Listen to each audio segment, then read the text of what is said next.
नमस्ते, जय हिंद दोस्तों। जैसा कि हम लोग बायोलॉजी का ये क्लास आपके जो उत्तर प्रदेश पुलिस में वैकेंसी आने वाली है उसका सीरीज चल रहा था, तो हम लोग पिछले क्लास में इसको कुछ समझे थे बायोलॉजी के बारे में।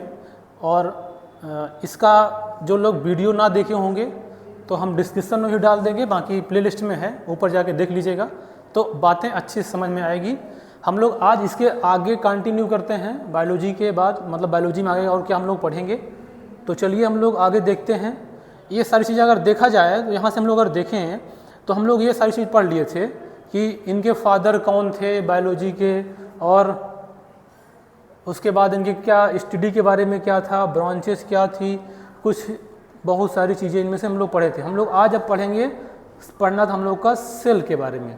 तो हम लोग पिछले क्लास में एक बात भी ये भी सीखे थे कि हम लोग में जितने भी लिविंग ऑर्गेनिज्म होते हैं, जितने भी लिविंग ऑर्गेनिज्म होते हैं, सभी लिविंग ऑर्गेनिज्म सेल से मिलके बने होते हैं।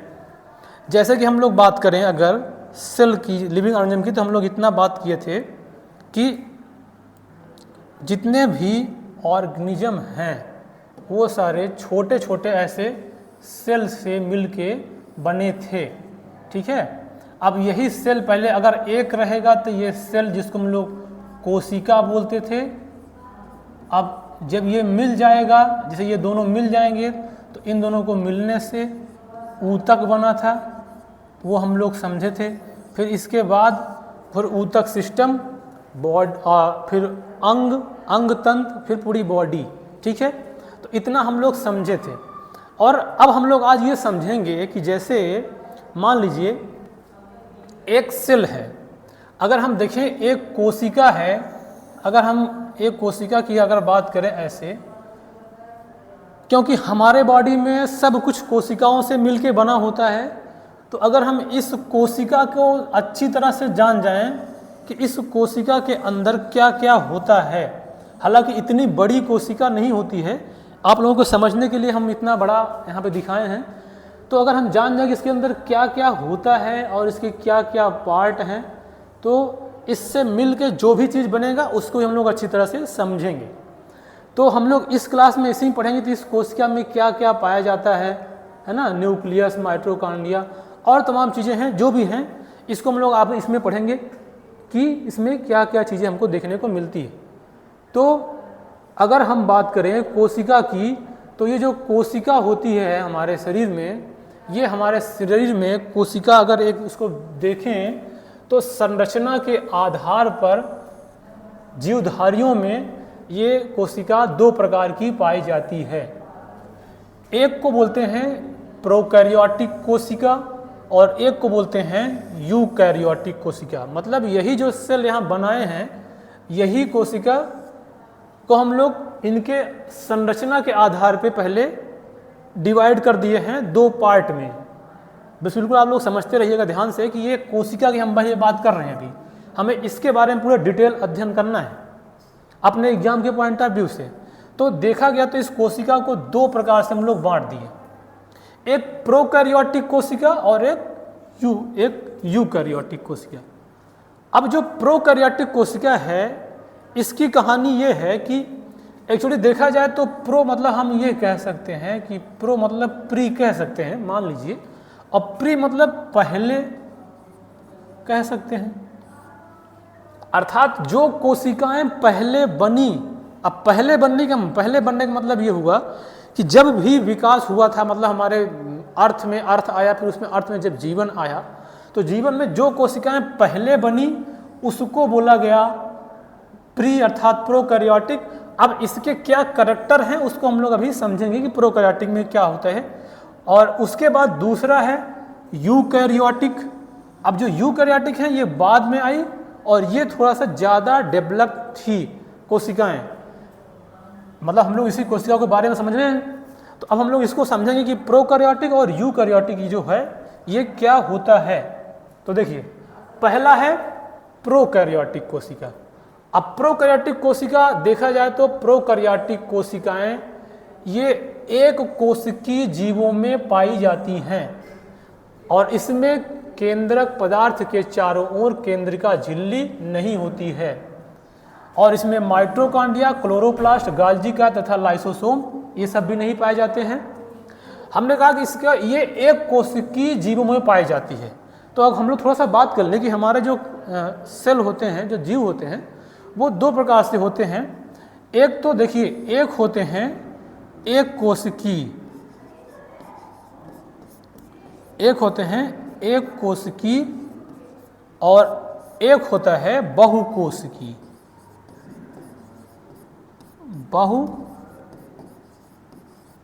बहुकोशिकीय, इसको हम लोग इंग्लिश में यूनिसेलुलर बोलते हैं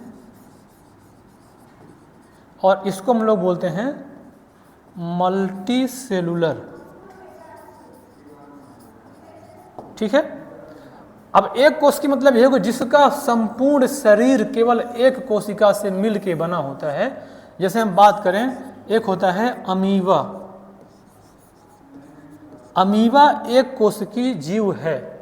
तो प्रोकैरियोटिक कोशिका एक कोशिकीय जीव में पहली बार तो पाई जाएंगी और उसमें केंद्रक के चारों ओर, जैसे ये लिखा है केंद्रक की, अब अभी हम लोग समझेंगे कि सभी सेल में बीच में एक केंद्रक पाया जाता है। जैसे ये केंद्रक हो गया, तो इसके चारों ओर पूरी तरह से जैसे सेल सराउंडेड नहीं रहेगी, है ना। तो ये इसका कुछ काम है। बाकी इसमें कोशिका में कुछ ऑर्गेनेल्स होते हैं, वो भी इसमें नहीं पाए जाएंगे, जैसे कि माइटोकॉन्ड्रिया, क्लोरोप्लास्ट, ये सब।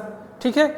ये कुछ, ये देखिए इमेज से हम इसको समझ सकते हैं कि ये प्रोकैरियोटिक कोशिका का स्ट्रक्चर बना हुआ है। तो यहाँ पे देख सकते हैं आप, ये प्रोकैरियोटिक पूरा कोशिका है। यहाँ पे देखिए ये इसका, यहाँ पे ये वाला पार्ट, ये न्यूक्लियस वाला पार्ट है, मतलब न्यूक्लियाइड, जिसको केंद्रक बोलते हैं इसको हम लोग। अब इसमें पूरी तरह से ये सराउंडेड, चारों तरफ से इसके वाल के सराउंडेड नहीं है। ठीक है। और इसमें बहुत सारे जैसे माइटोकॉन्ड्रिया, क्लोरोप्लास्ट, ये सब चीज़ें इसमें देखने को नहीं मिला। अब ये एक्चुअली ये वाला पार्ट है ब्लू ग्रीन एल्गा का, जिसको नीला हरा शैवाल बोलते हैं। और ये है जीवाणु की कोशिका। जीवाणु मतलब बैक्टीरिया। ये भी एक प्रकार से यूनिसेलुलर होता है। हमने शुरू में समझा कि ये कोशिकाएं यूनिसेलुलर अर्थात एक कोशिकी में पाए जाते हैं, एक कोशिकी सेल में पाए जाते हैं। देखिए इसमें इसका कोई भी केंद्रक, ये जो केंद्रक वाला पार्ट है, ये पूरी तरह सराउंडेड ये नहीं था। अगर हम लोग बात करें तो ये पूरी तरह से क्या था, सराउंडेड नहीं था ये वाला। ठीक है। देखिए ये वाला जो दिख रहा है। अब इसके बाद हम लोग चलते हैं अगले वाले पे, प्रोकैरियोटिक पे, सॉरी यूकैरियोटिक पे। तो यूकैरियोटिक कोशिकाएं ऐसी कोशिकाएं होती हैं जिसमें बहुकोशिकीय जीवों में पाई जाती हैं, अर्थात किसमें, जो होंगे हमारे मल्टीसेलुलर में पाए जाएंगे।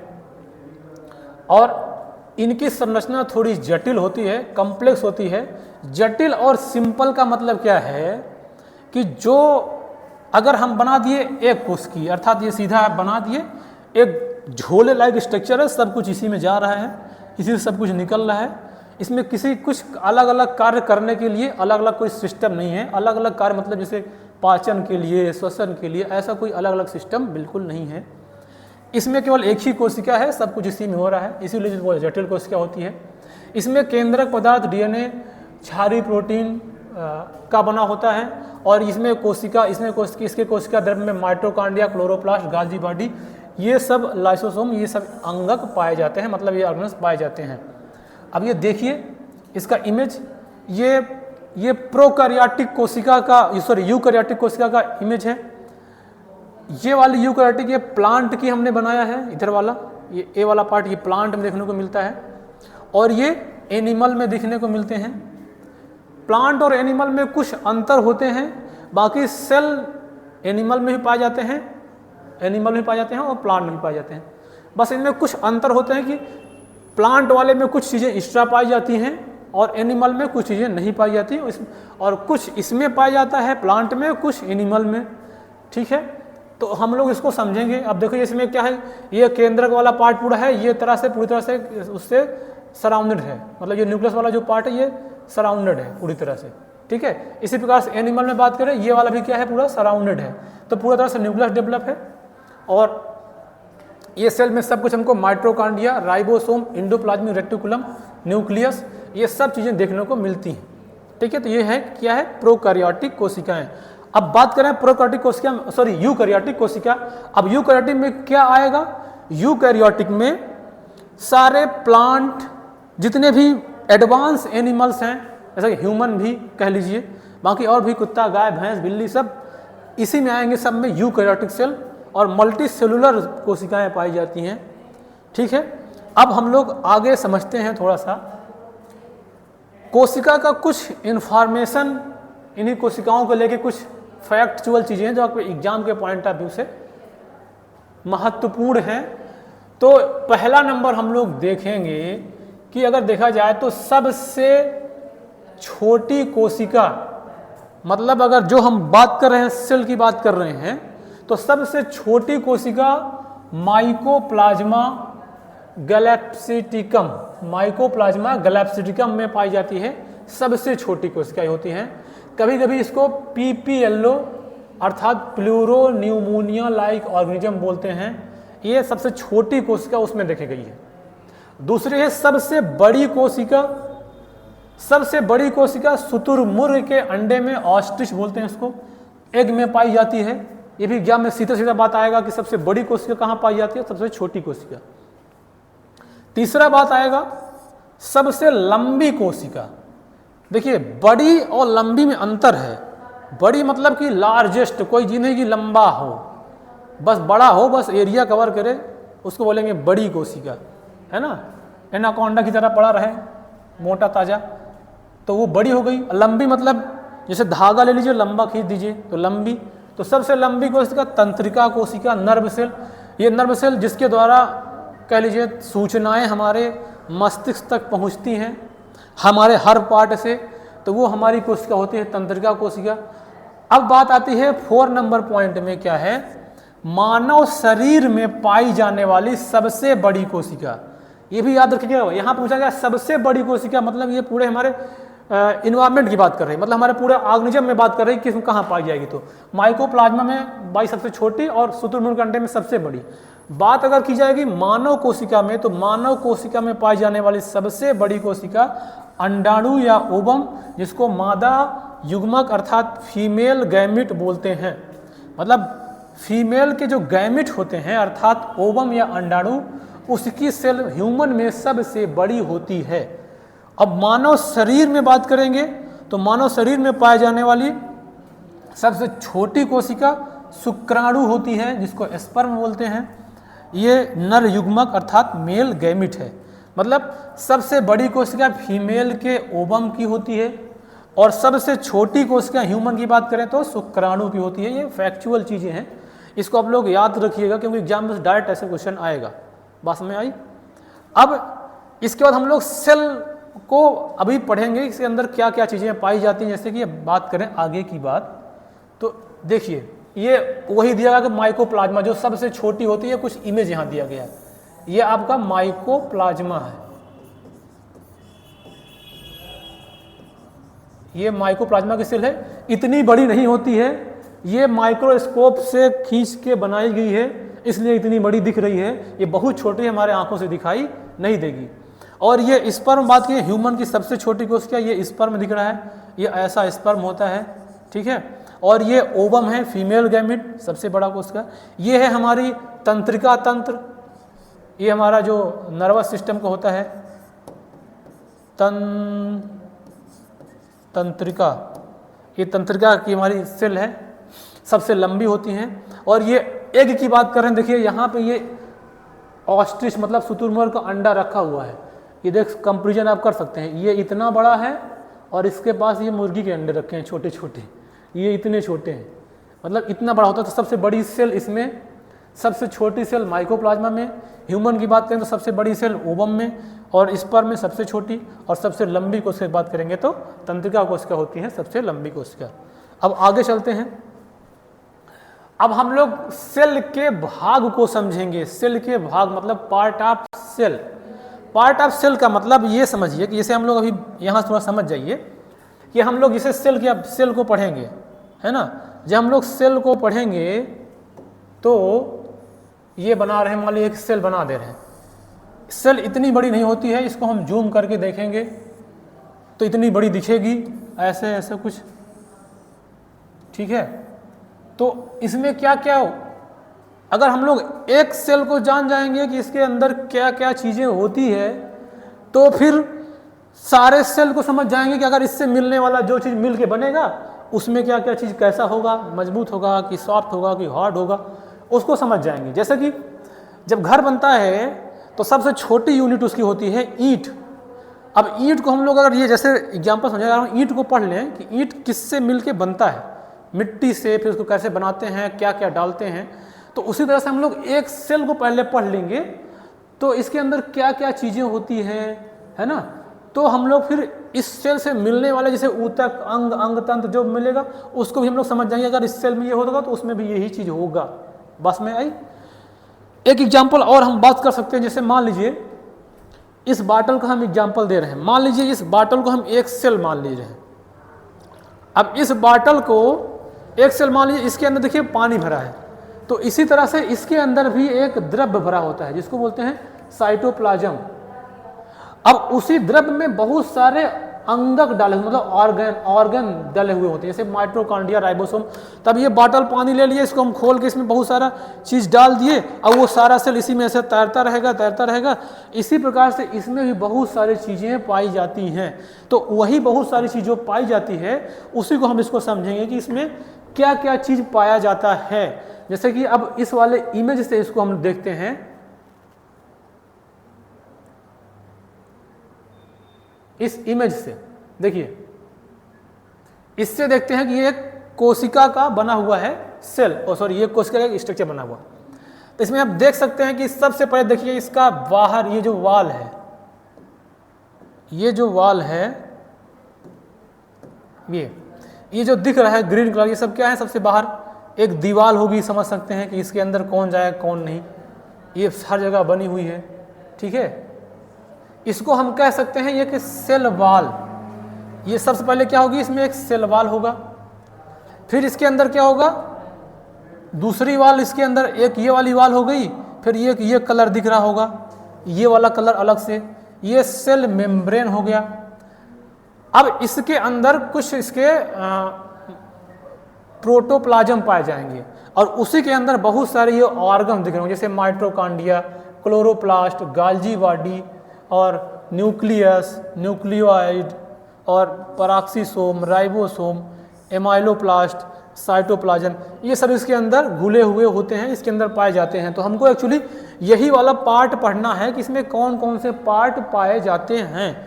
अब इन्हीं पार्ट को फिर सभी को अलग अलग डिटेल पढ़ना पड़ेगा कि अगर माइटोकॉन्ड्रिया है तो उसका क्या काम है, सेल मेम्ब्रेन है तो उसका क्या काम होगा, सेल वाल का क्या काम होगा, गोल्जी एपैरेटस का क्या काम होगा, इस तरह से। तो हम लोग पहले आप इसको ये समझेंगे कि इसमें इन सब के कैसे इसको हम लोग कैटेगराइज करेंगे, फिर अगले क्लास में हम इसको समझेंगे कि इसमें हमको जो ये चीज़ें पाई जाएंगी उसका क्या क्या काम होगा। तो चलिए अभी हम लोग देखते हैं। देखिए, अब देखा जाए तो जो विकसित कोशिका होगी, अर्थात जो डेवलप कोशिका होगी, उसका हम लोग अगर देखें तो उसके मोस्टली 3 पार्ट में डिवाइड होती है। भाई हम लोग अभी जो इमेज दिखा रहे थे तो उसी में से ये मोस्टली 3 पार्ट होते हैं। एक तो उसमें कोशिका भित्ति पाई जाती है, और दूसरा उसमें जीव द्रव्य अर्थात प्रोटोप्लाज्म पाया जाता है, और तीसरा उसमें रिक्तिका या रसधानी या वैक्यूल्स बोलते हैं। मतलब रिक्तिका मतलब एक प्रकार से खाली स्थान, ठीक है। अब जो ये कोशिका भित्ति है इसको सेल वाल बोलते हैं। अब सेल वाल का मतलब है कि जैसे अब सेल, यहाँ पे ये सेल जो था ये वाली में, इसमें ये जो सेल वाल था ये वाला सेल वाल है, ठीक है। मतलब जो चारों तरफ से घेरेगा, पहले उसका एक पूरा सेल वाल हो गया चारों तरफ से, फिर उसके नीचे एक दूसरा होता है सेल मेम्ब्रेन, फिर उसके नीचे भरा हुआ होता है कोशिका द्रव्य, और इसी कोशिका द्रव्य में बहुत सारे होते हैं ऑर्गेनेल्स। तो उन्हीं को हमको समझना है, ऑर्गेनेल्स कौन कहाँ कैसे होता है, फिर बाद में इसको डिटेल पढ़ेंगे। तो ये जो ऑर्गेनेल्स इसमें पाए जाते हैं, ये किस वाले पार्ट में कौन सा ऑर्गेनेल्स पाया जाता है, तो उसी को देखिए। अब इस इमेज इसके माध्यम से देखिए, इसमें क्या पाया जाता है, पहले बात तो कोशिका भित्ति। अब ये कोशिका भित्ति है, अब ये कोशिका भित्ति के फिर नीचे एक और लेयर जिसको बोलते हैं प्लाज्मा मेम्ब्रेन। अब ये थोड़ा सा अंतर इसमें हमको देखने को मिलेगा प्लांट में और एनिमल में। प्लांट में सेल वॉल पाया जाता है और एनिमल में नहीं पाया जाता। इसको हम आगे भी इसको जब डिटेल पढ़ेंगे तो अच्छी तरह से पढ़ेंगे। अब जीव द्रव्य जो प्रोटोप्लाज्म में दोनों में पाया जाता है, प्लांट में भी और एनिमल में भी। तो देखा जाए तो प्रोटोप्लाज्म के दो पार्ट मेन होते हैं। एक होता है कोशिका द्रव्य जिसको हम लोग साइटोप्लाज्म बोलते हैं, और एक होता है केंद्रक।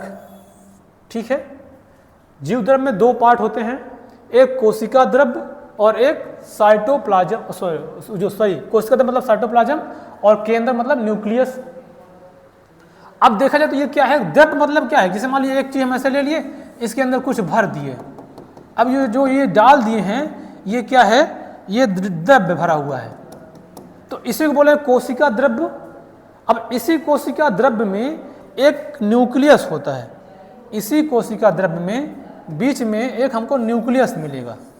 ठीक है, तो देखिए अगर न्यूक्लियस के सहित ये न्यूक्लियस भी और ये कोशिका द्रव्य ये सब एक साथ है तो उसको हम लोग बोलेंगे जीव द्रव्य अर्थात तो प्रोटोप्लाज्म। अगर हम इस न्यूक्लियस को बाहर निकाल दें, अगर इसको बाहर निकाल दें और केवल ये द्रव्य ही भरा रहे तो उसको हम लोग बोलेंगे कोशिका द्रव्य। अर्थात प्रोटोप्लाज्म में दो पार्ट कोशिका द्रव्य और केंद्रक। अगर केंद्रक को निकाल देंगे तो हो जाएगा कोशिका द्रव्य। बात समझ में आ गई होगी। अब इसी कोशिका द्रव्य में इन केंद्रक के अलावा भी बहुत सारे ऑर्गन्स पाए जाते हैं, जैसे कि हम लोग एग्जाम्पल देख सकते हैं कि एक होता है माइट्रोकांडिया। जैसे एक एग्जाम्पल क्या है, माइट्रोकांडिया ये वाला, दूसरा है गोल्जी बॉडी, तीसरा है लाइसोसोम, चौथा है लवक, अंतःप्रद्रव्यीय जालिका अर्थात इंडोप्लाज्मिक रेटिकुलम, इसको शॉर्ट फॉर्म में ER भी बोलते हैं, दूसरा है तारक काय सेंट्रोसोम और है ये राइबोसोम। तो ये सारे अंगक कोशिकांग अर्थात ऑर्गेनेल्स हमारे सेल के अंदर पाए जाते हैं और इन सभी कोशिकांगों का अलग अलग काम होता है, अलग अलग फंक्शन होता है इनका। तो इनको हम लोग थोड़ा सा अभी बाद में अगली क्लास में इनका डिटेल पढ़ेंगे कि ये जो माइट्रोकांडिया होता है इसका क्या काम होता है, गोल्जी बॉडी क्या काम होता है। और अब हमको कुछ और सेल ऐसे भी मिलेंगे, कुछ ऐसी सेल हैं कि प्लांट सेल में पाई जाती हैं, एनिमल सेल में नहीं पाई जाती हैं। कुछ ऐसे भी सेल मिलेंगी जो एनिमल सेल में पाई जाएंगी और प्लांट सेल में नहीं पाई जाएगी। तो इसी तरह से अब तीसरा वाला पार्ट है रिक्तिका या रसधानी जिसको बोलते हैं। अब ये रिक्तिका या रसधानी को वैक्यूल बोलते हैं। ये भी हमारे सेल में पाई जाएगी। ये एक प्रकार से खाली स्थान ऐसे होता है और इसका भी कुछ काम होता है। तो इस खाली स्थान को हम लोग क्या बोलेंगे, उसको बोलेंगे हम लोग रसधानी। तो ये हो गया हमारे सेल का पार्ट, सेल में क्या क्या चीज़ें देखने को मिलती है। तो यही हम लोग अगली क्लास में पूरा इसका डिटेल में थोड़ा सा पढ़ेंगे, माइटोकॉन्ड्रिया की क्या, माइटोकॉन्ड्रिया में क्या है, गोल्जी बॉडी में क्या है, और ये सब चीज़ें जो दिया गया है इसमें क्या चीज़ें, इसको डिटेल में लोग पढ़ेंगे। तो अब हम ये उम्मीद कर सकते हैं कि आप लोग इसको थोड़ा बहुत समझे होंगे कि हम लोग को सेल क्यों पढ़ना है और सेल में क्या पढ़ना है। बात समझ आई? तो एक्चुअली बायोलॉजी में यही सेल से हम लोग स्टार्टिंग किए हैं। अब एक बात थोड़ी सी और बता दें कि हम लोग बायोलॉजी में ये वाला बात पिछले लेक्चर में लिखा था कि जो बायोलॉजी होता है इसके दो पार्ट होते हैं। बायोलॉजी मतलब कह लें वो जीव विज्ञान, इसको दो पार्ट में पढ़ते हैं। बस ये एडिशनल चीज़ है, बाकी वहाँ से हम लोग कंटिन्यू करेंगे। बस ये रह गया था बता दे रहे हैं। इसके दो पार्ट हैं, एक है बॉटनी और एक है जूलॉजी। बॉटनी मतलब इसको बोलते हैं वनस्पति, वनस्पति विज्ञान, और इसको बोलते हैं या कह सकते हैं प्राणी विज्ञान, या इसका एक नाम और है जंतु विज्ञान। ठीक है, मतलब वनस्पति विज्ञान में हम लोग पेड़ पौधों का अध्ययन करेंगे और प्राणी विज्ञान में हम जंतुओं का अध्ययन करेंगे जो हमारे एनिमल्स हैं। ठीक है, अब बात हम लोग इसके बाद, तो इसके फादर अरिस्टोटल थे, बात कर लिए थे। बॉटनी के फादर जो हैं, बॉटनी के फादर हैं एक साइंटिस्ट हैं, उनका नाम है, इसकी अगर बात करें इनके फादर का नाम है थियोफ्रेस्टस, मतलब बॉटनी के फादर को हम लोग बोलते हैं थियोफ्रेस्टस, याद रखिए। और जूलॉजी के फादर वही हैं जो बायोलॉजी के थे, उसको बोलते हैं अरिस्टोटल, अर्थात इसको बोलते हैं अरस्तु हिंदी में।